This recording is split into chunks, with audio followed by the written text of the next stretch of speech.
성경 말씀은 마태복음 5장 1절 말씀부터 읽었습니다. 예수께서 무리를 보시고 산에 올라가 앉으시니 제자들이 나아온지라 입을 열어 가르쳐 가르사대 심령이 가난한 자는 복이 있나니 천국이 저희 것이며. 우리는 지금 마태복음을 통해서 예수님이 가지신 직임을 지금 이제 살펴갑니다. 우선 이 5장 말씀을 들어가기 전에 지난 시간에 말씀을 참고했던 것을 좀 종합해 보면요. 우리가 지난 시간에 예수님께서 갈릴리 지방에 다니시면서 각색 병자를 이제 고치셨다 하는 말씀 우리가 통해서 신유의 은사에 대한 우리가 여러 가지를 고찰했습니다. 우리가 이제 오늘 종합해 보면 예수님께서 각색 병자를 고치신 목적이 있죠.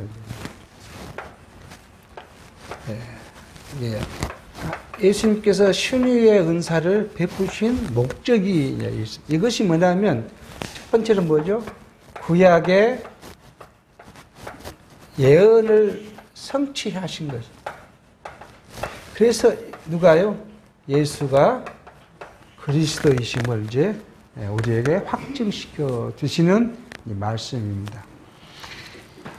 지금 세상에 많은 사람들이 이제 신유의 은사에 대한 오해를 갖고 있어요. 그래서 자기 같은 어떤 사람은 자기가 죽었다가 깨어났는데 다시 살아났는데 하나님으로부터 신유의 은사를 받았다. 그래서 돌아다니면서 이제 신유의 은혜를 이제 베푼다고 안수하고 다니기도 하고. 어떤 곳은 또요, 기도를 많이 한 권사님이 신유의 은사를 받았다. 또는 예언의 은사를 받았다. 방언의 은사를 받았다. 그러고 이런 것으로 성도를 미혹해 하는 일들이 많이 있죠. 그러니까 예를 들어서 요즘 성령이 우리에게 하나님의 은사를 베푼 게 신유의 은사가 됐든 예언의 은사가 됐든 이런 은사를 베풀어 준다고 생각하면 누구에게 제일 많이 베풀어 줘야 될 것 같습니까? 목사에게 제일 많이 베풀어 줘야. 왜요? 말씀을 가리키고 그러니까 목사에게 제일 많이 베풀어 줘야 되는데 대부분의 목사님들은 그렇지를 못해요. 그렇죠? 대부분 거의 99.9% 목사님들은 방언을 한다거나 예언을 한다거나 그런 일이 별로 없어요. 그러니까 이게 이제 우리 젊어서 그런 걸 기도는 좋아했잖아요. 이게 토요일 오후 되면 저녁 되면 이제 짊어져 지고 용수동 이제 기도원에 올라가서 저녁 내 나무 밑에 가고 나무를 잡고 기도하면 뭐 한다고요? 방언의 은사를 받는다고. 그렇게 해봐야 그런 걸 어떤 사람은 방언을 한다는데 이게 아무리 해봐도 방언을 입에 안 터지죠. 이게 왜 나는 그럴까? 나는 믿음이 적을까? 그건 무지에서 나온 이야기였죠. 그러니까 요즘도 마찬가지예요. 그런 것을 해서 보니까 전도사님, 사모, 권사님, 이런 분들이 방언 은사를 받았다고. 교회에서 셀라서 바울은 뭐라고요? 방언을 하는 것보다 방언을 해석하는 은사를 받는 것이 더 좋다. 그런데 교회에 덕이 안 되면 그것마저도 하지 마라. 그런 이야기를 해요. 왜 그때는 뭐예요? 성경이 완성되지 못한 때이기 때문에 하나님의 계시가 그런 방식으로 이제 우리가 마태복음 보면 예수님이 태어나시기 전에 누가요? 세례 요한의 어머니가 마리아를 보고 자기 복중에 있는 태양, 세례 요한이죠. 막 놀라 뛰면서 하나님의 놀라운 기적이 나타났다고 그런 계시를 받은 그런 것들이 다 이제 성경이 완성되기 전에 하나님의 섭리를 우리에게 나타내 주시고. 예수님께서 오셔서 하신 목적이 뭐냐면 이게 구약의 언약을 성취하시는 거예요. 그래야 예수가 뭐예요? 메시아라는 사실을 우리에게 확증시켜 주시는 것이죠. 그리고 이것 통해서 이제 뭐예요? 예수가 그리스도이심을 우리에게 이제 그 확증해 주십니다. 근데 여기 특징이 있어요. 우리는 이게 이제 이 특징이 뭐냐 그러면 예수님께서 하신 신유의 은사를 베푸르신 것은 첫 번째는 뭐냐면 신불신이죠. 믿음이 있고 없고 관계가 없어요. 예수님 앞에 병자가 오니까 예수님이 말로 하든 손을 만지시든 그냥 누구든지, 그리고 또요 병의 종류가 필요 없어요. 병 종류가 그냥 뭐라고요? 각색 병자가 다 하나님 예수께 나왔던 예수님이 고치셨다고 이야기를 합니다. 그리고 또 한 가지 특징이 있어요. 즉각적으로요. 즉각적으로 병이 낫습니다. 그냥 뭐 가다가 어떻게 주니까 여기가 조금씩 나아져야, 손 많은 병자가 우리가 성경에 나오잖아요. 손 많은 병자가 뭐 집으로 가다 보니까 손가락이 움직이고 그 다음에 뭐 팔이 움직이는 것이 아니라 즉각 거기서 병이 나아집니다. 이것이 뭐냐면 메시아 그리스도의 권능이요. 그리고 이제 우리 성경은 사도에게 이제 예수님께서 사도에게 복음이 증거되기 위해서, 복음을 증거하기 위해서 이 권한을 부여해요. 이 지난주에 살폈습니다. 부여합니다. 그러니까 예수님의 제자들이 똑같이 예수님처럼 그런 권능을 베풉니다. 목적이 뭐예요? 복음 증거예요. 그래서 여기 똑같이 예수님의 제자들이 병을 할 때는 신불신간 아무 관계없이 예수님께 나오십니다. 어떤 안진병이가 성전에서 구걸하다가 베드로가 온 걸 보고 이야기하니까 돈을 달라 했어요. 베드로에게요. 자기 병을 고쳐달라는 것이 아니라 돈을 달라고 구걸하니까 베드로가 뭐요? 내겐 돈과 금은 없지만 내가 가진 것이 있는데 그거요. 예수의 이름으로 내가 명하노니 일어나 걸으라 하니까 즉시에 그가 일어나 걸으면서 성전에 들어가면서 뛰면서 기뻐했다고 이렇게 이야기를 합니다. 이게 이제 그리스도의 고난을 유인받는 사도 고난입니다. 그러고 나면 뭐예요? 신약시대로 온 거예요. 성경이 완성된 후 신약시대는 뭐예요? 우리가 이미 살폈습니다. 고린도전서 13장 8절 이후에 뭐라고요? 예언도 그치고 방언도 패하고, 우리가 과거에는 부분적인 것을 예언하고 부분적인 것을 가르쳤지만 온전한 것이 오면 부분적인 것이 다 패해지리라 그렇게 이야기합니다. 근데 성경은 예수님께서 뭐라요? 율법의 성경은 1.1핵이라도 패하지 않고 다 이루어진다고 이야기를 해요. 그 사도 바울은 갈라디아서 1장에서 뭐라고요? 내가 전한 복음 이외에 다른 복음을 전하는 자는 저주를 받을 것이라 그렇게 이야기해요. 그러니까 성경 말씀 그대로 가르치고 그렇게 전해야지 더하거나 빼거나 곡해하거나 왜곡시켜서 성경을 가르치면 어떻게 한다고요? 하나님의 저주 아래 있는 거예요. 그런데 이게 분명히 성경은 그렇게 다 모든 것이 패해졌다고 이야기를 했는데 아직도 신약 시대에 와서 이것이 계속 유지된다고 그렇게 가르치고 여러분 신유의 은사를 받으라든지 또 뭐요? 안수하러 다닌다든지 그런 일을 해요. 제가 우리 어머니 때문에 이것 많이 괴롭고 싸웠던 거 아니에요. 몸이 아프니까 어디 그런 것만 있다 그러면 이제 쫓아다니는 거 아니겠어요? 그게 사단의 권세인지도 모르고. 기존 교회에서는 그것이 당연히 하나님의 은혜라고 생각해요. 그게 사단의 권세라고 이야기를 하지 않아요. 그러니까 그냥 그렇게도 하고 다니는 것이죠. 근데 성경을 다시 공부해보면 모두가 그게 뭐요? 사단의 권세예요. 근데 오늘 현대 성도들에게는 이게 신유의 은사가 어떻게 되느냐? 이게 뭐예요? 첫 번째, 조건이 있어요. 이게 믿음이 필요해요. 우리 당사자거든. 믿음이 필요해요. 뭐요? 믿음이. 믿음 없이 우리가 이런 하나님의 은혜를 받을 수가 없어요. 믿음이 필요해요. 하나님께서 뭘로요? 자, 이 믿음의 위에 가면 뭐예요? 하나님의 뜻. 하나님의 뜻이 있으면 뭐라고요? 나를 고쳐주실 것이라는 믿음이 필요해요. 그러니까 우리가 믿음대로 구하는 거예요. 우리가 질병이 있으면 뭐요? 내 질병 때문에 하나님께 구해요. 누구도 구했어요? 바울도 구했어요. 바울이 유전으로 보면은 안질이 있을 것이다. 왜? 바울이 이제 다메섹에서 봉사가 됐다가 눈을 뜰 때 눈에 비늘이 벗겨졌다 그러잖아요. 그러니까 그때부터 안질이 있을 거예요. 얼마나 고통스럽겠어요. 눈알이 날마다 쑤시고 아프고 충혈을 넣으면 얼마나 고통스럽겠어요. 그러니까 바울이 하나님께 3번이나 기도했다. 이걸 좀 낫게 해달라. 그럴 때 하나님께서 뭐라고요?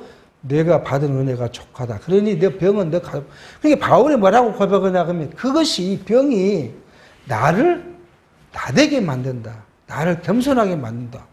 바울처럼 사람 그런 유명한 사람이 없잖아. 자기가 인간적으로는 가말리아 문화에서 그 유명한 교육을 받았고 바리새인 중에 바리새인이고 유대인 중에 유대인이고 당시에는 아주 귀한 로마의 시민권을 가졌고 근데 그 사람이 또 뭐예요? 공회원이에요. 그러니까 세상 권력을 갖고 있는 사람. 그런 사람이 하나님 앞에 예수님 앞에 무너진 이후에는 아직도 육체가 있으니까 그런 고백을 해요. 바울 서신에 보면 내가 인간적으로는 자랑할 것이 많다. 근데 내가 복음의 아래서는 내가 자랑할 것이 없다. 왜요? 하나님께서 내게 은혜를 주셔서 내가 이방인의 사도로 됐다. 근데 바울도 뭐냐면 자꾸 육체가 올라온다는 거예요, 이게. 근데 그 육체를 짓누리게 하는 게 뭐냐면 바로 육체의 가시. 이게 자기를 짓누리기 때문에 하나님이 내게 주신 그 이방인의 사도로서의 사도 역할을 충실하기 위해서는 육체를 누리는 것이 뭐예요? 자기의 가시가 나를 눌렀다는 거야. 그러니까 하나님이 생각하면 바울은 금방 병을 낫게 해줘야 되는데 그렇지 않다는 거야. 그러니까 뭐예요? 하나님의 뜻. 하나님의 뜻이 있으면 우리 병을 낫게 해주시고 뜻이 없으면 낫지 않게. 그 이유가 뭐예요? 오늘 나를 나되게 한 거예요. 내가 하나님의 내 질병 때문에 하나님을 의지하는 믿음이 커지게 하고 하나님의 절대 주권적 섭리를 앞에 순복하게 하고 나를 병을 주신 분도 하나님이고 병을 낫게 하신 분도 하나님이고 하나님 나를 이 병으로 나를 데리고 가실 분도 하나님이시고 이게 다 누구야? 하나님의 절대 주권이라는 것이 믿어지고 그 앞에 순종되게 하기 위해서 하시는 거예요. 이게 다 우리에게 주신 질병입니다. 그런데 우리 질병의 특징이 있어요. 그런데 점진적으로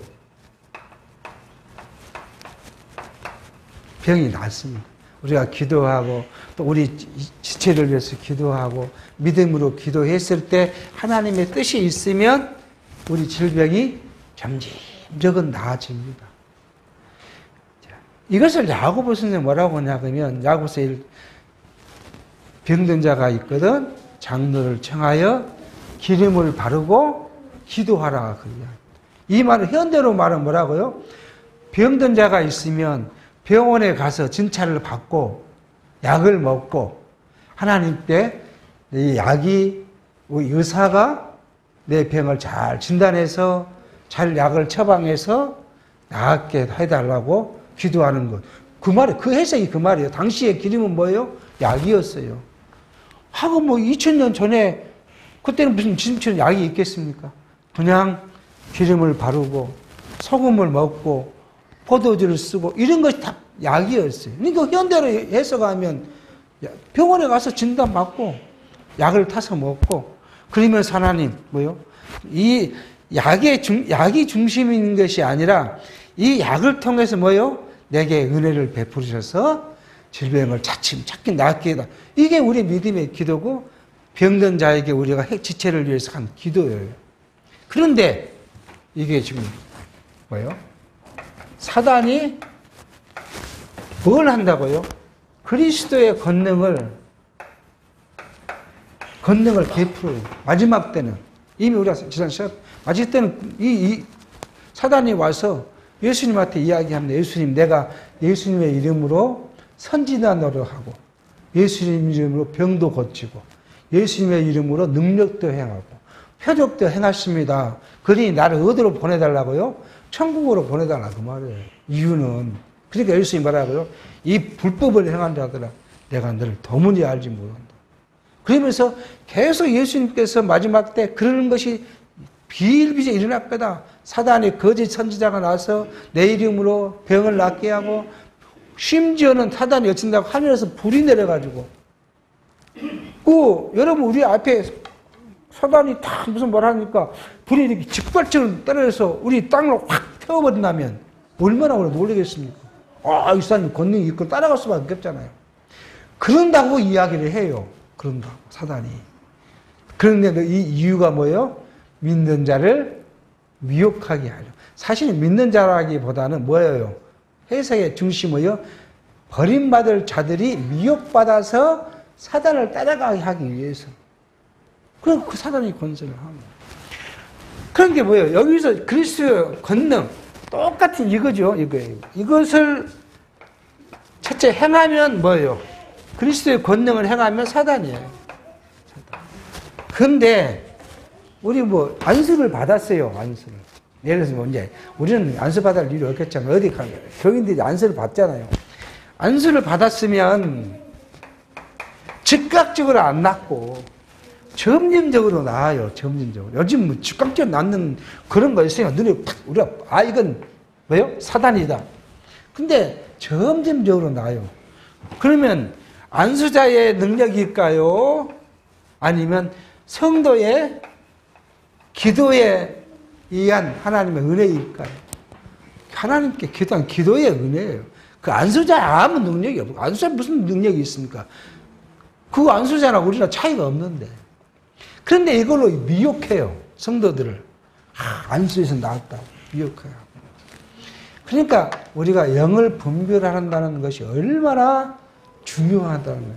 이게 말씀으로만 영을 분별할 수 있어요. 말씀을 떠나서는 우리가 똑같이 미혹을 당해 인간의 그 것으로 보면 그게 미혹될 수밖에 없어요. 그래서 이제 성경은 계속 그런 이야기를 우리에게 합니다. 미혹받지 않도록 주의하라. 성경은 마지막 때 너희는 미혹받지 않도록 주의하라고 그렇게 이제 계속 말씀을 하게 됩니다. 그러므로 우리가 이 세상을 살아가는데 육체적으로 고난이 있으면 참 이 팔랑귀가 돼요.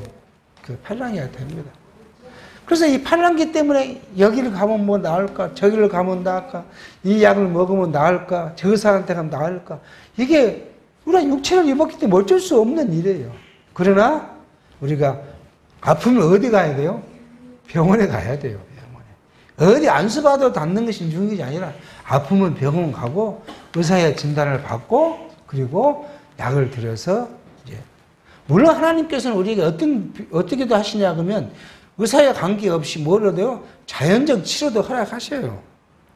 어제도 친구들하고 이제 점심 식사를 하면서 그런 이야기를 해요. 의사 말 듣다가 병을 더 키운 예도 있다고. 사실 요즘에 의사는 어떨 때는 믿을 수 없는 의사도 있어요. 큰 돈 때문에 이 환자를 갖다가 환자 아닌 환자를 만드는 의사도 있어요. 그래서 맨 비싼 검사를 하자고 하고 오늘 여기 가면 이 검사, 내일 가면 저 검사. 그래서 계속 그런 의사도 없지 않아 있지만 또 정직한 의사도 많아요. 그래서 이것은 약 먹지 마십시오. 이런 수술하지 마십시오. 그렇게 하시는 분도 있고 이건 꼭 수술해야 됩니다. 그렇게 하시는 그러니까 의사도 이렇게 요즘 의사 그러잖아요. 수술을 받으면 몇 번은 가봐야 된다고요? 3군데는 가봐야 된다고요. 3군데 갔는데 다 똑같이 이야기하면 그때 해라. 그런 이야기 하잖아요.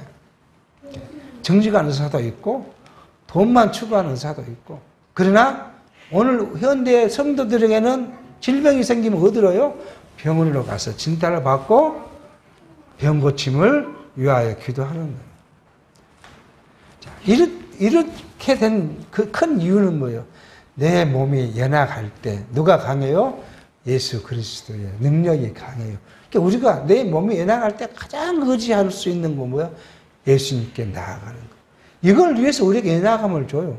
내가 자고 할 때, 내 능력으로 잘 산다고 할 때, 내 능력으로 뭔가를 한다고 할 때, 내 능력으로 내가 건강을 잘 관리한다고 그렇게 할 때, 너 능력으로 된가 봐라고 오늘 우리에게 그런 시련을 주고 그 마음을 다시 하나님께로 돌이키게 하기 위해서 그렇게 하십니다.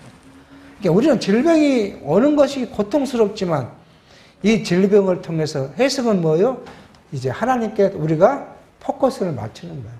그래서 하나님께 의지하고 하나님께 기도하고 하나님께 나아감으로써 하나님의 은혜가 내게 있으면 나음을 주실 것이고 하나님이 그 병으로 나를 데리고 가겠다 하시면 어쩔 수 없어요. 우리가 무슨 능력으로 거부하겠습니까? 자, 그러므로 우리가 하나님께 나아가는 그것이 이제 오늘 우리에게 주신 그 하나님의 교훈이라고 이제 배울 수가 있겠습니다. 자, 그러고 나서 이제 오늘 이제 마태복음 5장으로 들어갑니다. 자, 우리가 마태복음 5장을 가면 이제 말씀이 완전히 지금 이제 다른 각도로 마태복음 1장에서부터 4장까지는 뭐요? 구약의 예언대로 오신 그리스도를 우리가 이제 살폈죠. 그리고 5장부터는 이게 뭐예요? 선지직을 가지신 예수 그리스도죠. 이 선지직가 뭐죠? 그 다음에 이제 뭐예요? 왕지 그리고 제사직을 가진 이게 마태복음의 일입니다. 그리고 이제 마가, 누가, 요한복음 그리고 나머지는 성령의 성취를 이야기합니다. 자, 계시록은 뭐예요? 그리스도의 통치, 하나님의 통치 나라를 이야기합니다. 그런데 지금 오늘 요거 살펴야 될 게 뭐냐 그러면 왜 예수님께서 선지직을 가지셔야 되는가 하는 이야기입니다. 우리는 지금 예수님이 갑자기 어디서 선지직을 가지셨다고 뚝 떨어지면 이유 없이 떨어지면 안 되잖아요. 예수님께서 벌써 앞부분에서 우리가 이야기했죠. 구약의 예언대로 오신 그리스도를 예수를 이야기했으면 다음에 선지직도 뭐예요? 구약의 예언대로 오셔야 돼요. 왕도 구약의 예언대로 왕직을 가지셔야 되고 제사직도 구약의 예언대로 구약직 가지셔야 돼요. 그래서 이제 우리가 구약의 예언대로 오신 메시아 그리스도가 구약에 어떻게 그 이야기를 하고 있느냐 하는 거죠. 구약에 우리는 성경을 의미적으로 본 게 필요합니다. 하나님께서 성경을 세상을 창조하시고 이제 성경 역사를 집필하시죠. 그게 이제 모세를 통해서 모세오경을 쓰게 하시고 이스라엘 역사를 이제 써 나가게 하십니다. 근데 그때 뭐냐면 창세 전 누구 안에 그리스도 안에서 우리는 그렇게 하죠. 그렇게 안에서 하나님께서 어떻게 세상을 만드셔 창조로부터 종말까지 하나님이 어떻게 하시겠다는 하나님의 계획, 이거 작정 또는 예정이죠. 이 작정을 누구로부터 그리스도 안에서 그것을 하셨다. 이걸 통해서 이제 뭘 내다봐요? 그리스도를 내다보. 이걸 기독론이라고 합니다. 기독론. 기독론은 이 구약의 역사를 의미적으로 파헤쳐야 돼요. 그래서 성경 어디는 어떤 의미로 계속 누구를요? 예수를 우리에게 보여주신가. 그걸 우리가 이제 밝혀야 합니다. 그 밝히는 그 구약에 하나님께서 누구를 보내겠다고요? 선지직을 가지신 예수를, 그리스도를, 왕직을 가지신 그리스도를, 제사직을 가지신 그리스도를 보내시겠다고 말씀하신 것을 우리가 이제 맥을 짚어 봐야 합니다. 제일 처음 뭐예요? 제일 처음. 아담입니다. 아담은 누구의 표상이라고요? 오실 자의 표상이에요. 로마서에 말한 대로 아담은 누구요? 그리스도, 오실 자. 아담이 누구냐 그러면 바로 그리스도. 아담은 곧 누구예요? 그리스도란 말이에요. 이게 아담의 형태를 우리가 보면 뒤에 그리스도가 오셨을 때에 나타날 형태를 찾아볼 수가 있어요. 자, 첫 번째는 우리가 이렇게 봅니다. 자, 이 아담을 하나님이 만드셨고 2장에 창세기 뭐 1장에도 말씀하시지만 2장에 뭐라고요? 하나님께서 아담에게 이제 이야기를 합니다. 뭐라고 이야기를 합니까? 중앙 동산에 생명나무도 있고 그 다음에 선악을 날 나무가 있는데 모든 것을 내가 임의로 먹되 뭘 먹지 말라고요? 선악과를 먹지 말라. 죽는. 이것이 뭐냐 그러면 하나님의 말씀을 직접 받는 거예요.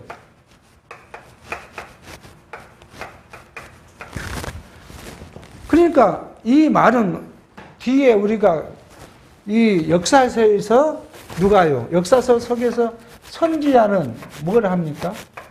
하나님의 말씀. 또 하나님의 뜻. 이것을 받아서 누구에게 해요? 백성들에게 전달해요. 그러니까 이것을 가기 전에 뭐냐? 누구에게? 우리의 시조 아담에게 하나님께서는 무엇을 줬어요? 지금으로 말하면 선지직을 부여한 거예요. 직접 말씀을 듣게 해요. 직접 말씀을 하나님 하시니까 아담은 계속 그 말을 듣습니다. 듣고 그것에 이제 따라서 살아가게 합니다. 그리고 또 뭘 해요? 통치자. 우리가 하나님께서 세상을 딱 만들어 놓고 아담에게 뭘 하라고요? 세상을 다스리라고 이야기해요. 다스리고 그다음에 2장에 가면은 또 다스린다고 이야기를 해요. 다스렸더라. 그 통치 이야기를 아담에게 해요. 통치자. 그리고 세 번째, 첫 번째, 두 번째, 세 번째는 뭐예요? 제사지. 성경은 그렇게 말합니다. 여기에 2장에 가면 개정 성경은 2장 15절에 뭐라고 하냐면 아담이 에덴을 경작했다 그렇게 이야기해요. 근데 우리 개혁 한글은 경작이라는 말을 쓰지 않고 다스렸다고 이야기해요. 그러면서 2장 15절 이전에 8절인가 우리 개혁 한글은 경작이라고 이야기를 했습니다. 이 경작의 히브리 언어와 제사장이 제물을 가지고 성전에 들어가서 섬기는 일의 히브리 언어가 어원이 동일하다고 합니다. 그러니까 이미 아담은 뭐예요? 제사 직분을 갖고 지금 있는 거예요. 그리고 또 이제 3장에, 창세기 3장에 가면 뭐 이야기해요? 아담이 범죄하니까 하나님께서 짐승을 잡아서 아담의 벌거벗음을 가죽으로 입혀주면서 메시아 그리스도의 제사에 대한 것을 모형적으로 보여줘요. 그러니까 이미 우리는 어디서부터요?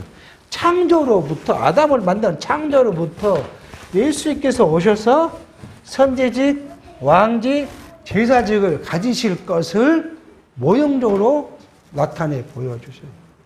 그러니까 여기서 시작을 하지 않으면 성경이 다 이게 파편적으로 흩어져 보게 돼요.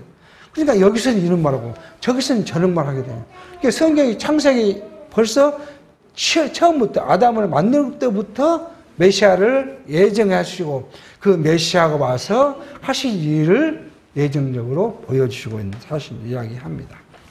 그러고 나면 이 역사죠. 이 역사서에서 우리는 이스라엘 역사서 안에서 우리가 볼 겁니다.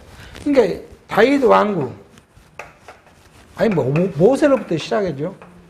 모세로부터 시작한 다윗 왕국의 역사 속에서는 세 가지 지금 이스라엘 하나님 나라, 이것이 다윗 왕국이 뭐예요? 하나님 나라의 모형, 하나님 나라잖아. 이 나라에 세 가지 직분이 있습니다. 이게 선지직, 그 다음에 왕직, 제사직. 이 세 직분이 있어요. 하나님 나라에는 꼭 세 직분이 있게 돼 있도록 지금 역사서에서 육체적인 하나님 나라에 대해 그걸 모형적으로 좀 보여주십니다. 그러므로 예수님께서 오셔서 이루신 이것이 하나님의 나라를 이루신 것이죠. 예수님께서 성취하셨는데 이 나라에는 뭐가 있어야 돼요? 똑같이 이 세 가지 직분이 있어야 돼요. 그래서 우리가 마태복음에서는 세 직분이 있음을 지금 이야기를 합니다. 그러니까 성경이 그냥 아무 의미 없이 오늘 여기 뭘 기록하고 저걸 기록한 것이 아니라 성경이 처음 창세기 시작하면서부터 이것들을 약속하시고 그 약속들을 이스라엘 역사 가운데 보여주시고 우리 눈으로 보여주신 것이죠. 그리고 예수님께서 오셔서 이루실 일을 성경은 처음부터 끝까지 그걸 이야기를 해요. 그래서 우리가 이제 굉장히 언약 성취사 성경 신학을 소중한 것으로 우리가 보는 이유가 여기에 있는 거예요. 기존 조직 신학에서는 이런 것을 내지를 못하니까 그냥 어디서 뚝 떨어진 거예요. 아담이 그냥 아담이 범죄하니까 뭘 했다고요? 예수 그리스도의 구속의 은혜를 계획했다는 거 아니에요. 범죄하지 않았으면 안 했을 거라는 거예요. 그러니까 뭔 이야기가 나와요? 하필 하나님께서 선악과 나무를 만들어갖고 그냥 안 했으면 우리가 에덴 동산에서 평생 살 건데. 그러니까 하나님의 뜻이라고 생각을 안 해요. 사람의 실수로 생각을 해요. 그러니까 성경 처음부터 사람의 실수라고 생각하니까 성경 전체 역사를 뭘로 봐야 돼요? 사람이 뭘 어떻게 해야 될 것이냐. 오늘 이제 뒤에 가면 심령이 가난한 자 이야기 하는데 누구 해야 돼요? 사람이 심령이 가난해야 그래 복을 받는다. 이렇게 같이 가르치기 시작해요. 모든 것이 어디요? 사람의 중심. 이게 인본주의예요. 그러니까 엄격히 말하면 인본주의는 뭐예요? 비진리예요. 이게 아무리 수만 교회가 세상에 있어가지고 성경을 이야기하고 하나님을 이야기하고 예수 그리스도를 이야기해도 인본주의를 이야기하면 그 비진리예요. 하나님하고 아무 관계가 없어요. 하나님을 빙자해서 뭐예요? 내 호짐을 채우는 거에 급급한 거예요. 내가 하나님 나와서 열심히 하면 복 주셔갖고 내가 잘 되겠지. 근데 세상에 그렇게 복 받은 사람이 별로 있을까요? 아니, 예수 안 믿는 사람이 복을 더 많이 받아요. 물질적으로는. 지금 우리나라에 유명한 대형 큰 회사들 보면 기독교인 회사 없어요. 다 불교나 무교나 그런 사람들이에요.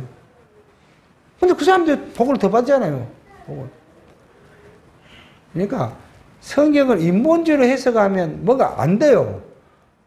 이해가 안 되고 옛날 우리가 굶었을 때 이제 전쟁 끝나고 어려움이 있을 때는 우리 사회가 발전했잖아요. 예수를 믿어서 잘 사는 것이 아니라 사회가 발전하니까 다 그냥 먹고 살았어요. 그때는 그렇게 이야기하면 그렇다 먹고 살 수 있는 게 이야기가 됐는데 요즘은 다 배부르는데 그러니까 요즘은 뭐라고요? 다 교인들 상대적 비교를 해요. 누구는 25평 아파트면 나는 30평 아파트 써야 되고 저 사람은 옛날에 학교 다닐 때 나보다 못했는데 더 좋은 집에서 좋은 남편 만나고 더 잘 살고. 그러니까 뭐예요? 지금 젊은 애들이 교회에 나와서 그 말이 안 들어와요. 그게. 그러니까 교회 다닐 의미가 없다는 거예요. 저랑 나랑 다 같이 똑같이 먹고 사는데 무슨 교회 예수 믿어서 복 받아가지고 근데 잘 산다? 나는 지금 모르는 사람이 임시직으로 다니고 있고, 제가 안 믿는 사람들은 다 대기업에 다니고 있는데, 무슨 그게 통하겠습니까? 안 통해요. 본질적으로 하나님 중심의 말씀하지 않으면, 지금 시대는, 그러니까 우리나라 한국 기독교회가 지금 1000만에서 지금 700만으로 줄었다는 거예요. 더더욱이 거기가, 지난번에 말씀드렸지만, 가난한 교회인데, 교회를 안 나간 교인이 200만이나 된다고 하잖아요. 집에서. 그 사람들 요즘은 또 어떤 사람이 많냐, 그냥 인터넷 교회에서 집에서 성경 그냥 자기가 취사 선택으로 자기 귀에 들어온 설교만 듣는 그런 교인들이 유명이라는 거 아니겠어요? 이런 위험한 일을 지금 우리가 볼 수가 있습니다.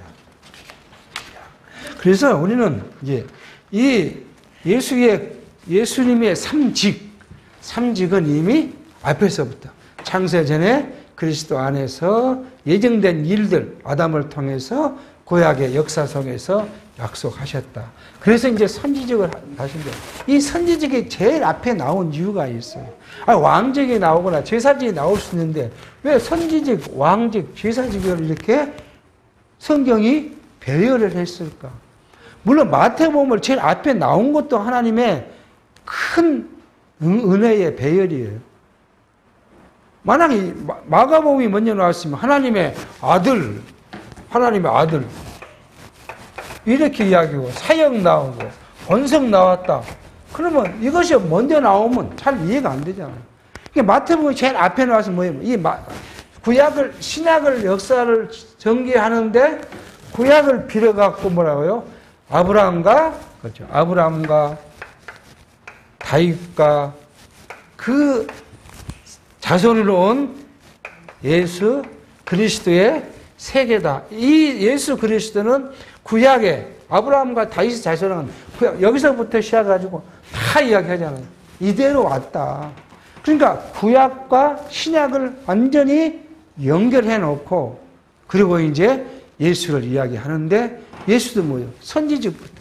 이 선지직이 하는 일이 뭐예요? 아까 앞에서 말씀드렸어요. 하나님의 말씀을 받아서 이스라엘 백성들에게 가르치고 또는요 교훈하고 책망하고 그 다음에요 권고하죠. 이게 선지자가 하는 일입니다. 이게 선지자가 없으면 여러분과 저는 갈 길을 잃어버려요. 하나님의 말씀을 우리가 안 들려주는데 우리가 어떻게 하나님께 나가겠어? 무슨 능력으로 우리가 하나님께 나가겠어? 하나님의 말씀을 우리에게 주시지 않는데. 그래서 예수님께서 오셔서 먼저 선지직을 통해서 하나님을 우리에게 보여주시고 하나님을 가르쳐주시고 더 나아가서는요 하나님의 나라, 자기가 성취하신 하나님의 나라가 뭐라고 우리에게 알려주시죠. 그러니까 이제 5장부터 16장까지 계속 그 이야기를 할 거예요. 하나님 나라는 이렇고, 하나님 나라 백성은 이런 삶이고, 하나님 나라는 이렇게 가는 것이고, 계속 하나님 나라의 이야기를 5장부터 16장까지 선지직으로서 그것을 우리에게 해 주실 것입니다. 이것을 우리 머릿속에 이제 넣고, 이제 선지직을 살펴가야 합니다. 자, 그래서 예수님께서 5장 1절, 2절, 예수께서 무리를 보시고 산에 올라가 앉으시니 제자들이 나온지라 입을 열어 가르쳐 가르사대. 이렇게 말씀하여요. 예수님께서 선지직으로서 입을 열어 하나님의 나라를 가르치십니다. 산에 오르시고 입을 열어 가르치시는 이 일은 구약에 이미 약속한 거예요.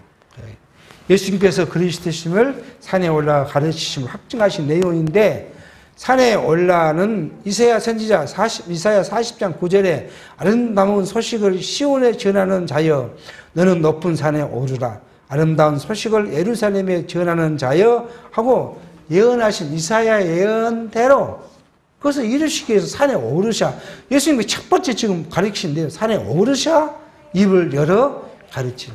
그러니까 예수님이 하는 이 일은 구약에 예언되지 않는 일은 하나도 없어요. 다 예수님께서 구약의 예언대로 성취하심으로써 누가요? 예수가 그리스도라는 사실을 우리에게 예수가 계속 이야기합니다. 예수가 그리스도라는 사실을 우리가 확증하지 못하면 예수의 죽으심, 고난받으시고 부활하시고 승천하셨다는 그런 다 일들은 허무맹랑한 이야기예요. 그게. 우리하고는 아무 관계없는 이야기예요. 왜요? 예수가 메시아가 아닌데, 그리스도가 아닌데, 예수가 한 일, 인간 예수가 한 일이 우리가 뭔 상관이 있어요? 2000년 전에 유대 땅 베들레헴에 태어난 예수가 우리가 무슨 상관이, 아무 상관이 없어요. 그분이 누구예요? 그분이 메시아, 그리스도이기 때문에 그분이 우리하고 하신 일이 우리에게 100% 적중되고 우리에게 효과를 나타내고 우리에게 그분이 한 일들이 효력을 발생한 것이지 메시아가 아니면 아무 상관이 없어요. 그러니까 뭐예요? 이만희가 예수가 자기가 메시아라고 해봐야 아무런 상관이 없고요. 그 다음에 하나님의 교회 지금 그 사람이 청회장은 죽었죠. 죽어 다 후손들이 하지만 그 사람이 한 이야기 내가 어머니 하나님은 내가 왔다. 아무 관계가 없어 우리하고. 그가 메시아가 아닌데. 메시아는 증거를 대야 될 거 아니에요. 근데 없어요. 요즘에 지금 유행하는 유행하는 이단이 있어요. 유행하는 이단.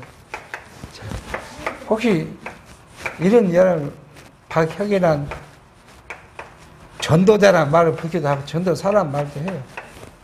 이게 뭐냐 그러면 신사도주의. 요즘도 옛날처럼 옛날 사도들이 있을 때처럼 부흥해한다는 거 아니에요. 그러니까 자기가 사도의 권한을 행사해야 되잖아. 부흥하려면. 이 사람이 웃기는 사람이에요. 이 사람이 지금 보수 신학을 공부하고 보수 신학교를 나왔어요. 그리고 보수 교회들하고 연관을 해서 이야기를 합니다. 미국의 신학자가 세대주의론을 이야기했어요.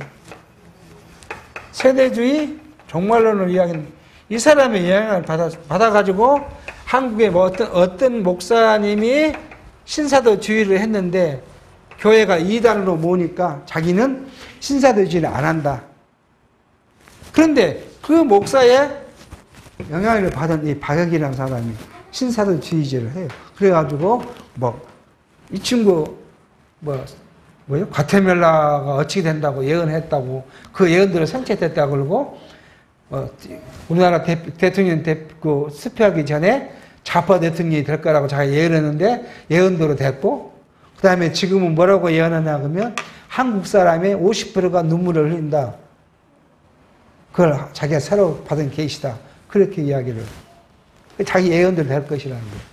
허무맹랑한 소리예요. 50%가 눈물을 흘려요. 그걸 객관적으로 이야기하면 되고요. 41점 몇 프로 하고 이준석이하고 그 찍어준 사람들이 지금 눈물을 흘리고 있잖아요. 지금 자기들이 지지한 사람이 안 되고 좌파 같은 놈이 됐다고 그 객관적으로 눈물을 흘리고 있어요. 그게 무슨 계시라고 그렇게 이야기. 그러니까 허무맹랑한 이들이라 하고 있습니다. 이게 다 성경을 떠나서 예수가 그리스도이심을 떠나서 자기가 뭔가를 나타내는 거고 자기를 높여보자는 거예요. 교회 목사님들은 그런 걸 많잖아요. 어떤 분은 강단에서 보험을 받고 봉체를 하지 않는 거야. 자기를 드러내보자는 거 아니에요. 뭔가를. 성도들한테 그래서 성도들을 미혹해서 자기를 나타내보자. 예수님께서 하시는 거면 성경만 예수님께서 내가 이 바울이 말한 대로 이 복음을 내가 전한 예수 그리스도 위의 복음을 전하는 자는 저주를 받을 것이라. 그렇게 말한다. 오늘 현대는 뭐예요? 오직 성경만. 이것이 오늘 우리가 추구하는 언약 성취사적 성경 신학이 바라는 거죠. 목적을 삼는 것이 라는 사실을 우리가 생각해 봅니다. 이제 심령이 가난한 자는 복이 있나요? 이 말씀은 다음 시간에 이제 한번 차근차근 살펴보도록 하겠습니다. 기도하겠습니다. 하나님 아버지, 오늘 또 하나님께서 저희에게 주신 하나님의 말씀을 통하여 예수가 그리스도이심을 우리가 확인해 가 봅니다. 예수께서 마태복음을 통해 우리에게 주신 새 직임은 이미 모형적으로 보여주신 아담에게 주신 언약이었고 또 이스라엘 역사 가운데서 보여주신 하나님 나라의 삼직을 우리가 살펴보면서 예수님께서 오셔서 마태복음을 통해 준 삼직이 우연한 것이 아니라 창세부터 하나님께서 우리에게 보여주신 약속이었고 이 약속이 이루어지심으로써 예수가 그리스도이심을 확인해 가는 우리의 믿음이 공고해질 수 있도록 인도해 주시옵기를 바라옵고 예수의 이름으로 기도하옵나이다. 아멘.